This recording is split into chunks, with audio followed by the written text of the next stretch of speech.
Imagine a realm of blinding fire and glass where even the mightiest seraphim cover their faces in terror, standing eternally before the Almighty. Yet amidst this sea of trembling divine power, one figure defies all protocol by doing the unthinkable.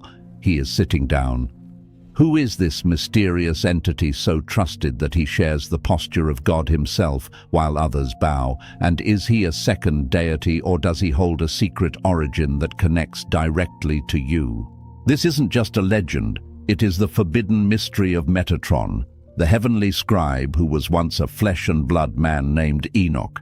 And today, on Bible and Prophecy, we unlock a truth hidden for thousands of years that will reshape your understanding of judgment and intimacy with the Creator. So before we reveal why this specific angel holds the key to your own destiny, make sure to smash that like button, subscribe, and share this video to help the truth reach the world. Because what you are about to discover about the one who sits in the throne room will haunt you in the most beautiful way possible. Imagine a realm of blinding fire and glass, where even the mightiest seraphim cover their faces in terror, standing eternally before the Almighty. Yet amidst this sea of trembling divine power, one figure defies all protocol by doing the unthinkable. He is sitting down, and this singular act shatters everything we thought we knew about the hierarchy of heaven. Who is this mysterious entity so trusted that he shares the posture of God himself while others bow? And is he a second deity, or does he hold a secret origin that connects directly to you? This isn't just a legend, it is the forbidden mystery of Metatron, the heavenly scribe who was once a flesh and blood man named Enoch. And today on Bible and Prophecy, we unlock a truth hidden for thousands of years that will reshape your understanding of judgment and intimacy with the Creator. So before we reveal why this specific angel holds the key to your own destiny, make sure to like this video, subscribe to Bible and Prophecy, and share this message. Because what you are about to discover about the one who sits in the throne room will haunt you in the most beautiful way possible. Visualize the scene, a vast expanse of heavenly light where thunder rolls across skies made of pure gold and lightning flashes not with destruction but with glory. And at the very center of this divine storm is God, seated high and lifted up, his robe filling the temple while the sound of his voice shakes the foundations of the universe. Surrounding him are the burning ones, the seraphim described in Isaiah 6, beings of pure power who cover their faces with their wings, not because they are ashamed, but because even in their perfection they dare not look directly at the unapproachable glory of the King. In this royal court, posture is a language, and to stand is to serve. To stand is to show reverence. To stand is to acknowledge that you are a created being before the Creator. So for any angel to sit would seem like an act of ultimate blasphemy, a rebellion of pride, unless of course it wasn't an act of pride but an act of permission. What if this angel didn't ask to sit but was commanded to? This is the twist that brings the mystery to life, found in ancient Jewish traditions and texts whispered by rabbis for centuries. Speaking of Metatron, a name not found in your standard Bible reading plan, but one that holds a deep, mysterious reverence in the history of faith. These texts claim Metatron is the only angel allowed to sit in the presence of the Almighty, a privilege that once caused a famous scholar named Elisha ben Abuya to stumble in his faith when he saw a vision of heaven and assumed there were two powers, two gods ruling side by side. But he was wrong, for Metatron sits not because he is God, but because he is the trusted scribe, the heavenly recorder of all deeds, allowed to sit by God's mercy because his task of writing the truth is both sacred and exhausting. Let that reality sink into your soul for a moment. In the vast throne room of the universe, the only one who sits is not the strongest warrior or the loudest singer, but the one trusted with the truth. This raises a question that pulls at the heart. If God allowed one angel to sit, what kind of relationship must he have with the Father? And could it be that this angel understands us better than any other celestial being? To understand this, we must look outside the standard canon to texts like the Book of Enoch, which preserve echoes of divine realities and tell us that Metatron wasn't always an angel. He was once a man, the very same Enoch from Genesis 5:24, who walked with God and then was no more because God took him. This wasn't just a poetic death, it was a metamorphosis, a supernatural elevation where God took a man of dust and transformed him into a being of fire, proving that God loves to lift the humble, just as he lifted David from the sheep pen and Esther from the orphanage.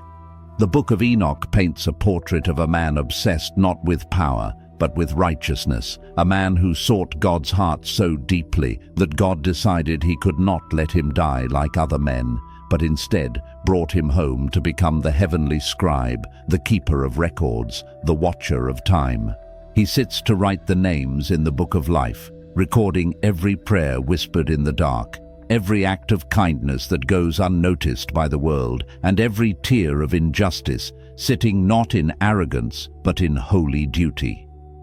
Suddenly, the story shifts from a mystical curiosity to something deeply personal, because the one sitting next to God used to be one of us. He breathed our air, faced our temptations, and walked our broken earth. Yet he chose to walk with God until God walked him home.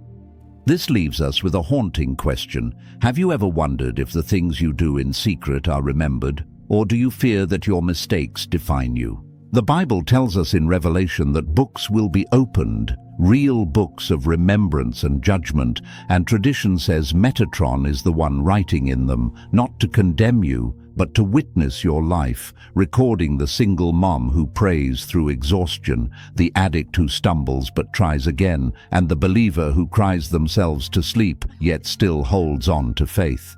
He sits because the weight of what he carries, the story of humanity, is unimaginable, and God, in his infinite desire for closeness, allows him to rest in his presence, signaling to all of us that intimacy, not just service, is the ultimate goal of our existence. Have you ever laid awake at night, haunted by the fear that your mistakes, the shadowy moments you would rather forget, are the only things that will be remembered? It is a terrifying thought, yet the Bible offers us something incredibly sobering and strangely comforting in the very same breath. Revelation 20:12 describes a scene where the dead, great and small, stand before the throne, and books are opened, not symbolic metaphors, but real, tangible records of existence, including the Book of Remembrance and the Book of Life. But here is the twist that ancient Jewish mysticism introduces.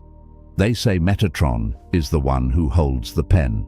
This is his eternal burden and his sacred job as the heavenly scribe, the watcher, and the recorder who does not choose what goes into the books or rewrite the endings to suit a narrative, but simply writes what is true, acting as a divine witness to every millisecond of your life. Tradition tells us that Metatron was entrusted with 70 names and all the secrets of heaven and earth, but his most holy task is writing down the praises of the righteous, the sins of the wicked, and the cries of the oppressed. Imagine the sheer emotional weight of such a duty. Imagine having to record every war, every injustice, every secret act of love, and every bitter betrayal in the history of mankind. Perhaps that is exactly why he is permitted to sit, because the weight of what he carries is unimaginable, and God, in his infinite mercy, looks at this transformed man and says, "Sit, my servant, write and rest." You might wonder if the Bible hints at this figure, and while the name Metatron may not be explicitly in the canon, the role certainly is. In Malachi 3:16 we read that, "A book of remembrance was written before him for those who fear the Lord," implying that someone is writing, someone is always watching. And in Daniel 7:10, the court sits in judgment and the books are opened, mirroring the very throne room where one angel sits not to reign, but to record. But here is what is most powerful and heart-mending about this role. Metatron does not just write to condemn, he writes to remember. He sees the struggling soul trying to do right against all odds. He records the single mother who prays through exhaustion to feed her children. He marks the addict who stumbles, falls, but gets up one more time to try again.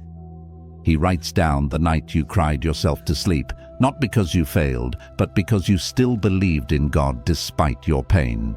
This makes his role holy because when the time comes for judgment, when those books are finally opened before the throne, it is your story, your real, raw, unedited story, that is being read, proving that God does not forget. Imagine walking into a royal chamber where a king is seated and everyone else, warriors, counselors, generals, is standing on their feet in strict attention, yet there is one figure sitting beside the king. In human terms and in divine terms, this screams of favor, intimacy and trust, because no one sits in the presence of royalty unless they have been invited into the inner circle. To stand before a king is to serve, to await a command or to plead a case. But to sit with a king means you are a confidant, a friend, someone trusted with the monarch's heart. So when we say Metatron is the only angel who sits, it is not a statement about rank or superiority. It is a cosmic signal about relationship, showing us that among all the fiery beings crying, "Holy, holy, holy," God desires someone who understands him. This touches on something deeply emotional. God is not just a distant force or a righteous judge. He is a father with a memory and a longing for loyalty. Enoch was that loyal friend to God, and Metatron is the continuation of that friendship, a being who understands both the dust of earth and the glory of heaven, prompting God to say, "You don't have to stand, sit with me." Let that break your heart in the most beautiful way, because it reveals that God values closeness over power. And this leads us to the ultimate question that lingers in every believer's soul. If God invited one human to sit in the throne room, to witness and walk beside him forever, is that invitation still open for ordinary people like you and me? The answer is a resounding yes, and it comes from Jesus himself. In Revelation 3:21, Jesus echoes this same privilege, promising, "To the one who is victorious I will give the right to sit with me on my throne, just as I was victorious and sat down with my Father on his throne." Do not miss the magnitude of that promise. It is not fiction, it is your future. We have seen the mystery of Metatron, the scribe chosen for loyalty, but the story points to something greater. For while Metatron records your story, Jesus rewrites it. While Metatron witnesses your life, Jesus saves your soul. Both show us a pattern. God lifts the faithful, honors the obedient, and sits with those who love him. Perhaps Metatron is a shadow of what is coming, a proof that the call to sit on the throne is not a metaphor but your true calling. So, are you walking with God like Enoch did? Would God trust you to sit with him? The angel who sits shows us that God doesn't just want your service, he desperately wants your closeness. If this mystery has stirred something in your spirit and you want to uncover more deep, soul-shaking stories hidden in Scripture, please subscribe to Bible and Prophecy, like this video, and share it with a friend, because these are the mysteries hidden in plain sight, waiting to be uncovered by seekers like you.